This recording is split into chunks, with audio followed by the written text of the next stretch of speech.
Ya estamos de regreso aquí en Los Periodistas y vamos directamente con nuestra compañera Dolia Esteves para conversar con ella sobre lo que publica el día de hoy, su texto del día de hoy, en donde dice básicamente: México no sabía absolutamente nada sobre el eventual arresto del general Cienfuegos. Dolia Esteves, como siempre, muchísimo gusto tenerte aquí en Los Periodistas. Gracias a ustedes y el gusto es mío.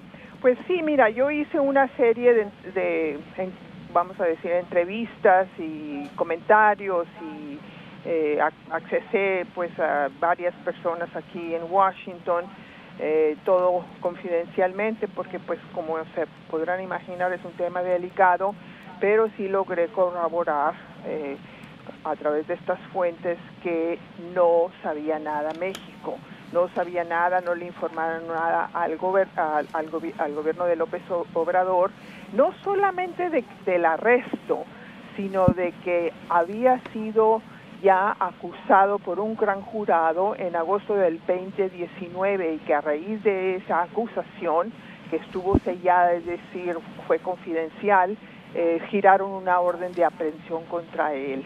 En el transcurso de esos 14 meses, el Procurador General de Estados Unidos, William Barr, visitó México 2 veces, en diciembre del 2019 y en enero de este año. Y nunca se entrevistó con el gabinete completo del gobierno de López Obrador, con el propio general Crescencio Sandoval, sucesor del general Cienfuegos, con Alfonso Durazo, con Olga Sánchez, con Marcelo Ebrard, con Julio Chévez. Y nunca les dijo, y él ya sabía, y sabía porque en primer lugar, pues es el Departamento de Justicia el que giró esta orden de aprehensión, o el que giró la acusación, mejor dicho, a raíz del cual una juez federal en Nueva York gira la orden de aprehensión. Cuando los altos funcionarios de Estados Unidos, es decir, los secretarios de Estado de un gobierno, visitan un país, les dan un informe exhaustivo a esos visitantes sobre todo lo que está ocurriendo en la relación bilateral en términos de la cartera de ese secretario de Estado, en este caso el procurador, porque es así como lo hacen las cosas. Entonces, obviamente el procurador Barr sabía de esta orden de aprehensión y sabía y no se los comunicó a ninguno, a pesar de que fue ahí presuntamente para reforzar lazos de cooperación. Después estuvo el jefe de la DEA, precisamente 3 semanas antes de que detuvieran al general, este señor Timothy Shea, también se reunió con la Fiscalía, con la Secretaría de Seguridad Pública y nada. Y finalmente pues estuvo aquí la visita de Estado del presidente Andrés Manuel López Obrador, y hubo momentos en que López Obrador y Trump compartieron pues situaciones en las que Trump pudo bien haberle dicho. Algunas personas dicen que a lo mejor Trump ni sabía, como aquí el gobierno de Trump es tan caótico, es posible, ¿no? Es posible que no supiera, pero también es posible que alguien le pudiera haber dicho. Las reuniones de estadistas, de jefes de Estado, como fue la de julio entre Trump y Andrés y López Obrador, son los momentos más oportunos, en corto, en persona, donde se pasan información delicada, como es este caso. Pues una de las lecturas es que aquí no midieron o no quisieron medir el impacto que tendría a detener a un general de 4 estrellas acusado de muy graves cargos de narcotráfico y lavado de dinero, y al margen del peso que puedan tener las pruebas que dice tener la Fiscalía en su contra, todas que son pruebas recabadas por la propia DEA, al margen del peso de eso, es elemental, es en el código diplomático entre países entre países que son socios, como es el caso de México y Estados Unidos, que comparten una larga frontera, que tienen una amistad de muchos años, desde siempre, mejor dicho, histórica, cultural, lazos culturales históricos. O sea, es tratar a México simplemente como un socio y un vecino, ya no te voy a decir como un amigo. Es elemental que le hubieran informado. El presidente López Obrador dijo que él se enteró por Marta Bárcena. En efecto, Marta Bárcena se enteró en Radio Pasillo, Washington, como una versión no corroborada, como una versión no oficial, de que probablemente iban a investigar a Cienfuegos. Ella no sabía que ya existía una acusación, un indictment, o sea, un encauzamiento con 4 cargos, y que ya había una orden de arresto. Eso no lo sabía Marta Bárcena y por lo tanto no se lo comunicó al presidente. Simplemente le comunicó una versión extraoficial, una versión, un rumor, una versión no corroborada. El Departamento de Estado, que es el que lleva la relación cotidiana con México, tampoco sabía. Aquí los pocos que sabían era el Departamento de Justicia y la DEA. Más allá, yo todavía no encuentro nadie que supiera. Bragg se enteró después del hecho, cuando ya estaba el general bajo la custodia del gobierno de Estados Unidos, le informa a Landau y saca el tweet y simbra México, por supuesto, no es para menos. Dolia, también tú hablas en tu columna de Sin embargo, que recomiendo ampliamente que puedan leer usted que nos ve y que nos escucha, de esta desconfianza que existe en Estados Unidos hacia el gobierno de México. Y tú mencionas, además del caso del general Cienfuegos, pues las órdenes de arresto contra Luis Cárdenas Palomino y Ramón Pequeño, los 2 altos funcionarios de la Secretaría de Seguridad Pública que encabezaba en el gobierno de Felipe Calderón, Genaro García Luna. Y tú escribes hoy, sin embargo, que el Departamento de Justicia no ha solicitado a México el arresto y extradición de Pequeño y Cárdenas Palomino. No creen que México se los entregue, por eso son fugitivos. Así es. La orden de aprehensión o la acusación contra ellos se giró desde julio.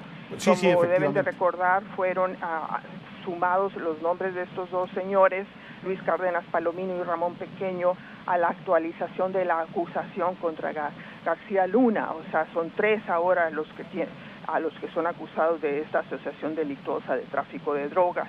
Entonces, en ese momento es cuando el gobierno de Estados Unidos, concretamente el Departamento de Justicia, pudo haber solicitado a México el arresto y extradición, con fines de extradición de Pequeño y Cárdenas, pero no lo hizo, porque no cree que México se los entregue, porque no cree que México pueda detenerlos.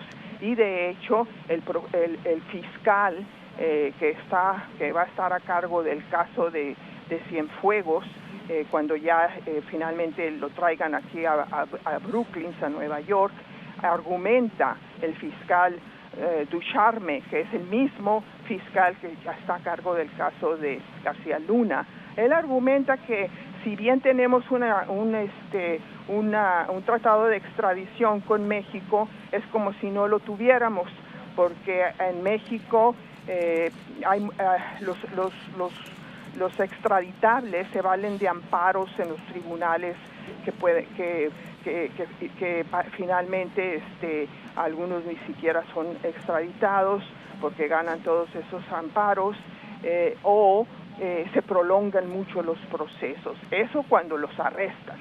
Entonces ellos básicamente dicen, y esa es la misma argumentación que usó el fiscal el día de hoy en la audiencia en Los Ángeles, cuando dijo, bueno, sí existe un tratado de extradición, cuando creo que, no sé si fue el abogado defensor el que dijo, o alguien dijo que había un tratado de extradición, se discutió el tema del tratado de extradición, pero dijeron, bueno, pero es que no tiene caso ni estarlo discutiendo, porque, o sea, si los dejamos en libertad y huye a México, y entonces pedimos su arresto con fines de extradición, pues ya es un embrollo muy largo y ese tratado de extradición por lo general se prolonga mucho y fue uno de los argumentos que usaron tanto el juez, porque el juez, cabe de subrayar, se puso totalmente del lado de los argumentos del fiscal. Parecía que el juez, ya me desvié de tu pregunta, pero parecía que el juez iba ya preparado a decir que no iba a haber libertad bajo fianza para Cienfuegos. De hecho, estuve leyendo de un texto. Entonces, en fin, eso es un comentario que hago sobre el día de hoy, sobre la jornada, la audiencia del día de hoy.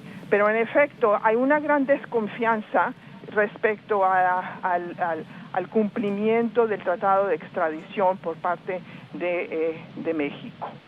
Y de ahí que Pequeño y Cárdenas Palomino son fugitivos, quién sabe dónde estarán, y hasta lo que yo sé, no han pedido ni tienen planes de pedir su arresto con fines de extradición, que yo sepa. A lo mejor sí existe ya algo y no sabemos, porque muchas veces pues la información no la dan hasta que ya suceden las cosas. Porque, Dolia, volteando a ver a la Fiscalía, si un personaje como Mario Marín, que es menor, que tiene unas cadenas de protección o redes de protección mucho menores que un exsecretario de la Defensa o que un Luis Cárdenas Palomino, Ramón Pequeño, que son funcionarios del área de seguridad específicamente, si la Fiscalía no ha podido siquiera ir por Marín, no lo ha localizado, no lo ha podido detener, de ahí pasas todavía el proceso de que un juez autorice su extradición, o sea... Se presentan amparos. Se puede quedar, y sobre todo el riesgo es decir, cuando la Fiscalía y el Departamento de Justicia volteó a ver a México, Dolia, lo que vio es que mejor, fíjate nada más, valía la pena apostar a la espera, y se aventaron 14 meses a arriesgarse a que, ya sea por pachorras o por ineficiencia o por lo que quieras, México no le entregara nunca al general. Y no solamente eso, o sea, una cuestión es todo el embrollo burocrático que implica pedirle a México que arreste a alguien con fines de extradición. Pero hay otro aspecto que fue lo que me comentaron aquí. El general Cienfuegos no es uno de los cientos o miles de extraditables que quisiera la justicia de Estados Unidos. No es uno de los que están en el montón. Es un general, es una persona que estuvo a su cargo de todo el ejército mexicano apenas hace 2 años, condecorado aquí en Estados Unidos de 4 estrellas y quién sabe cuántas condecoraciones, cosas más. O sea, y tiene, de lo que lo están acusando es cierto, es una persona de una gran estatura política, de gran envergadura política en México, y con secretos con los secretos que debe de guardar, si es que es cierto las acusaciones de que recibió sobornos del narcotráfico, pues tiene un poder de chantaje enorme. Entonces, aun cuando un gobierno quisiera arrestarlo para extraditarlo aquí, él puede chantajear a lo loco, por decirlo así, ¿no? Entonces, aquí las autoridades de Estados Unidos pues temían que si iniciaban el trámite para tratarlo de extraditar a Estados Unidos, pues jamás lo lograrían, porque este señor tiene manera de defenderse mediante el chantaje, porque según la versión de ellos tiene cómplices, no hizo todo esto solo y puede defenderse de esa manera. Dolia Esteves, fíjate, antes de irnos a un corte, si tú no lo permites, quisiera preguntarte y hacerte una pregunta y nos la respondes después de una breve pausa, pero a mí me llamó la atención que hoy el juez de la Corte de Distrito Central de California en Los Ángeles, Alexander McKinnon, haya negado justamente la libertad bajo fianza del general Cienfuegos, porque su influencia y poder político y una potencial cadena perpetua, pues son incentivos para escapar. Potencial cadena perpetua. ¿Te parece si nos respondes a esa pregunta después de una breve pausa? ¿Y por qué está hablando el juez de una potencial cadena perpetua? ¿Cómo no? Con mucho gusto. Vamos a una pausa entonces y volvemos enseguida con Dolia Esteves desde Washington en Los Periodistas.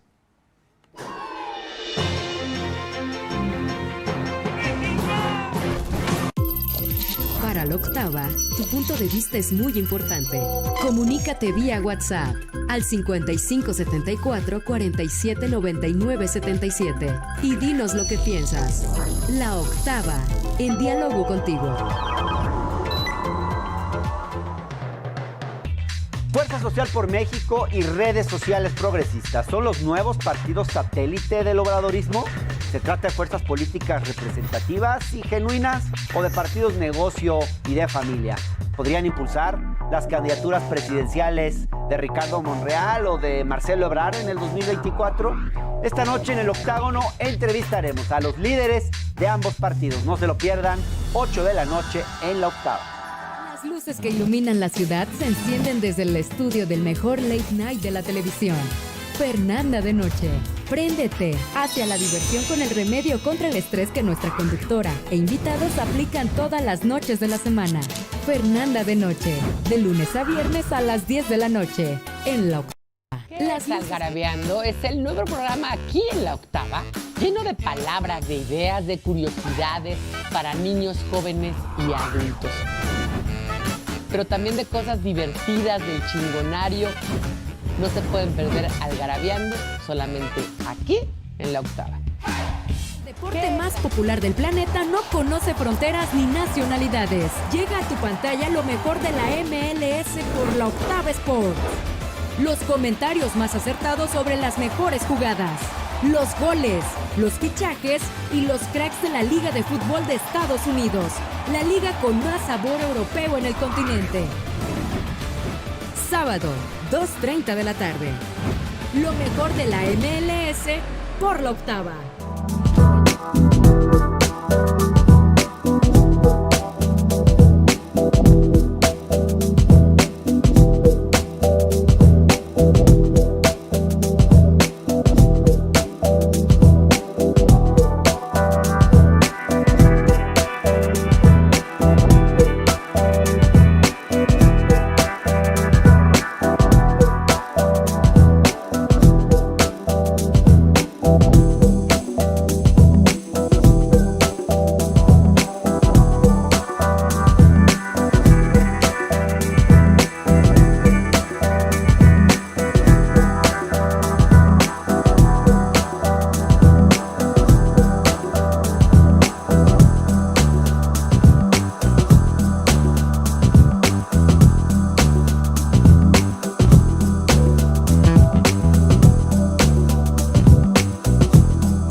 Volvemos a Los Periodistas cuando son las 6 de la tarde, yo estoy diciendo 6 de la tarde, 7 de la noche con 17 minutos. Estamos platicando con Dolia Esteves, nuestra colega periodista, quien está en Washington y está dándole a usted detalles del caso del general Salvador Cienfuegos.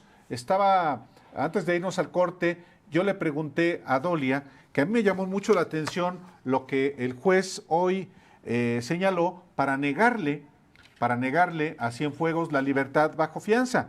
Dijo que por su influencia y poder político y una potencial cadena perpetua, pues eran incentivos para escapar. Pero la frase que a mí me llamó la atención es potencial cadena perpetua. ¿Es un mero formulismo, Dolia Esteves, un mero formulismo del juez, o efectivamente el juez está diciendo esto por los elementos que ya le han entregado los fiscales y que efectivamente se puede configurar una cadena perpetua, pues como la del Chapo Guzmán? Sí, también dijo el juez que por su edad lo que le dieran de cárcel puede ser como una cadena perpetua. Yo eso fue lo que entendí, porque el general tiene 72 años. 72, están hablando de 30 años, es decir, 10 años por cada uno de los cargos de narcotráfico. Ahí ya son 102 años. Entonces, en ese sentido, no necesitan darle una cadena perpetua, porque a menos que le suban más cargos, hasta este momento, lo que yo he visto es que, en efecto, cada cargo tiene un mínimo de 10 años. Pueden subirle todavía, eso un mínimo. Estamos hablando de 3 cargos, cuando menos. Entonces, si tú sumas eso, pues es una cadena perpetua para él. De que le den ya una cadena perpetua, pues tendrían, yo creo, que endurecer los cargos o aumentárselos como se los han aumentado ya a García Luna, porque eso también es un escenario que no se puede descartar. Si tú lees el encauzamiento, hablan de que hay otros funcionarios corruptos que estuvieron metidos también en esta asociación delictuosa de la que se le acusa al general Cienfuegos. Entonces no se descarta que si surgen más pruebas y tienen más evidencia, puedan sumar como sumaron a Palomino y a Pequeño, a Cárdenas Palomino y Pequeño. Eso es lo que yo entiendo. Pues el señor tiene 72 años. O sea, le metes tú 30 años y ya con eso tiene cadena perpetua. Ahora, lo que me preguntaba Alejandro, ellos prefirieron obviamente esperar lo que fuera necesario, en este caso 14 meses, hasta que cruzara la frontera, y mientras pues manejaron con un sigilo que yo digo en mi columna el día de hoy, de un operativo de Estado para capturar o ultimar a un terrorista, o rescatar un rehén. Fue absolutamente hermético. Dolia, difícilmente no ponerse del lado de ellos y estar viendo a quién le han dictado una orden de aprehensión o quién tiene ya un gran jurado en la mira, que es un general con todas las medallas, con todos los cargos, ha cumplido con todos los honores que tiene que cumplir un general para llegar a ser secretario de la Defensa Nacional.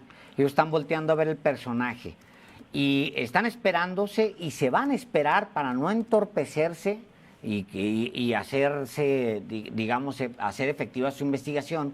Se van a esperar meses y meses, a lo mejor años, hasta que cruce la frontera y luego detenerlo. O sea, sí hay una valoración muy clara de quién es el personaje. Por lo mismo, mi pregunta sería, Dolia, yo te preguntaría, es difícil saber qué tanto tienen ellos, pero dada el tamaño del personaje, ¿tú crees que ellos se hayan arriesgado a un arresto de esta naturaleza si no tuvieran absolutamente todo en las manos?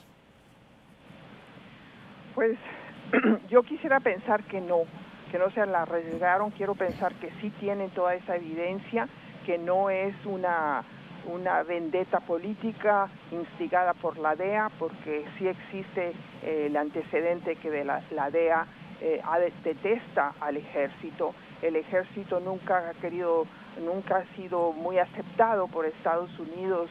Hay que recordar aquellos famosos cables de WikiLeaks que enfurecieron al propio Felipe Calderón, porque el embajador de entonces terminó corriéndolo por eso, Pascual presentaba al ejército como adversos al riesgo. Entonces es un hecho que no han jugado pelota con el ejército, por decirlo así. han estado constantemente en tensión. Las agencias de Procuración de Justicia, la DEA para empezar, pero también el FBI y otras. Entonces, si tú te quieres poner a pensar en que quizás exista, porque hay muchos que dudan, realmente hay gente en México que duda que este general Cienfuegos haya cometido los delitos que le imputan. Incluso alguien me dijo, pues a lo mejor ni es su voz, la del famoso video. O sea, hay gente y él mismo a través de su abogado dijo, yo me voy a defender de todos estos cargos porque quiero limpiar mi trayectoria, mi nombre, mi honor, básicamente. Entonces, yo quisiera pensar que no es una venganza, una vendetta o un saldo de cuentas, por decirlo así, instigada por la DEA. Yo también menciono esto en mi columna, la DEA le trae ganas al ejército mexicano desde la época del asesinato de García, de Enrique Camarena Salazar. De Enrique Camarena, cuando se le acusó, cuando la DEA explícitamente acusó a Arévalo Gardoqui de estar detrás de los perpetradores de la Hace 35 años, Dolia. Hace 35 años sí. De esos hechos, del asesinato del agente de la DEA, el Enrique El Kiki Camarena Salazar. Pero, pues aunque hayan pasado más de 3 décadas, también es probable que haya, pues, mala sangre. Eventualmente, pues, ajustes de cuentas. Sí, o sea, no se puede descartar, y tampoco hay que creer que la justicia de Estados Unidos está por encima del bien y del mal, y pues que sí. no se usan, que no usan la persecución judicial con fines políticos. Eso está lleno de aquí de Estados y no nada más con fines políticos, también con fines racistas. Hay negros que se han pasado casi la mitad de su vida acusados de un asesinato de alguien y luego ya se dan cuenta que con el DNA no fue el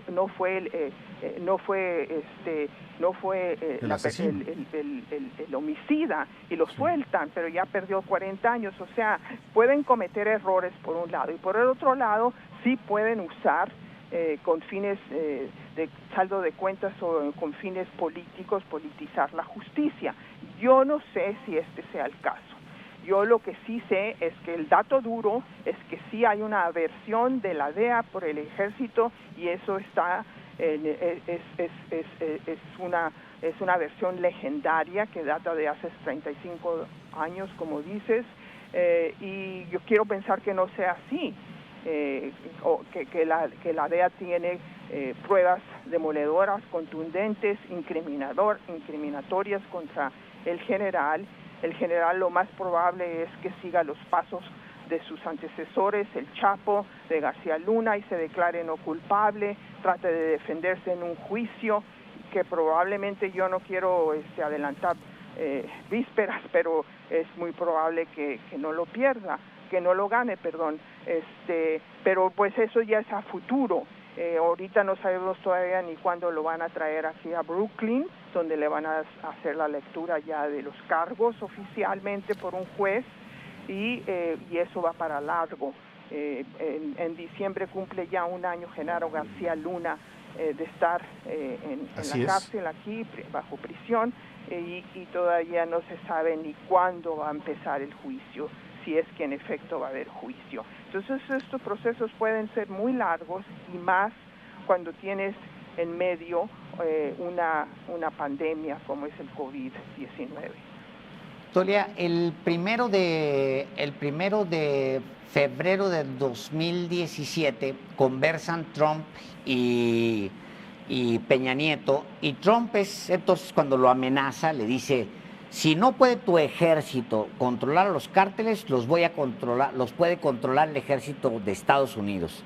Y es una amenaza de invasión, o sea, para controlarlo, o como sea, digo, ya declarando a los cárteles como organizaciones terroristas, pues perfectamente les pueden mandar un dron a donde supongan que esté un cártel. En fin, algo que sucedió el 1 de febrero del 2017. Para el 9, el 7 de febrero del mismo año, o sea, es decir, 6, 7 días después, la Marina ejecuta completito, casi completo, a todo el cártel del H2 al que vinculan al general Cienfuegos. Y hay aquí dos cosas, pero las casualidades son muy poco creíbles. Hay dos cosas que pudieron haber pasado ahí. Una es que la Marina, sin consultar, va y le mata al cártel porque ya saben, porque ya la DEA ya lo identificó, van y matan un cártel que tiene vínculos con un general. Y la otra es, y hay razones para dudar también de este otro lado y del otro lado, es que hay una operación de limpieza para no dejar ningún rastro. Dada esa relación turbia que hay siempre de la DEA con la Marina y también con el Ejército, ¿qué te dice esa data? ¿A dónde te conduce esa data?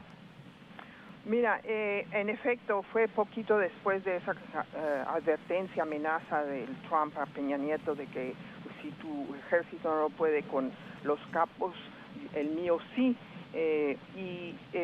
Mataron a este señor Fausto Isidro Mesa Flores, el H2, sucesor de Héctor Beltrán Leiva, el H1 y presunto líder del cartel H2, que hasta la semana pasada era bastante desconocido, entre paréntesis. Entonces, fue un operativo que sí se hizo en respuesta a esas presiones y lo condujo la DEA y la Marina. Fue la Marina la que mató a Fausto Isidro Mesa y entraron ahí, creo que fue Nayarit, una parte de Nueva York, de Nayarit, y fue muy sangriento al parecer, que hubo civiles también en medio del fuego cruzado. Pero la Marina trabaja muy de cerca con la DEA. Y la DEA es a los únicos que confía la Marina. El libro de Alan Feuer, el corresponsal del New York Times, que cubrió el juicio del Chapo Guzmán, te ofrece un panorama donde sí hay mucha pugna entre la Marina y el Ejército, y en medio de eso la DEA a favor de la Marina. Por ejemplo, hay un caso muy concreto en que la Marina, la DEA veta al Ejército en un operativo para capturar el Chapo en Baja California en 2012. Dijo, no, que sea la Marina porque son mucho menos corruptos que los del Ejército. Entonces, eso está documentado, esta animosidad o rivalidad, no es rivalidad, confrontación entre la DEA y el Ejército mexicano, ¿no? Entonces, claro. Hay ejemplos, y el presidente López Obrador se refirió a esto el sábado, cuando habló extensamente con los periodistas y dijo que se han metido los de la DEA con la Marina, pero eso ya no va a suceder. Pues la Marina la crearon básicamente con los fondos, o la entrenaron con los fondos de la iniciativa Mérida. La Marina sí está muy bien entrenada y sí está muy bien preparada, es como una especie de fuerza especial al estilo estadounidense, y sí le han metido mucho inversión en eso, y es básicamente a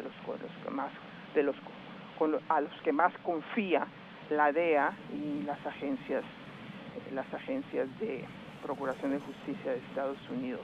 Aunque el Ejército tenía su vínculo con la CIA, eso también es un hecho. No sé, no creo que en este gobierno, pero en gobiernos anteriores sí tenían una buena relación con ellos.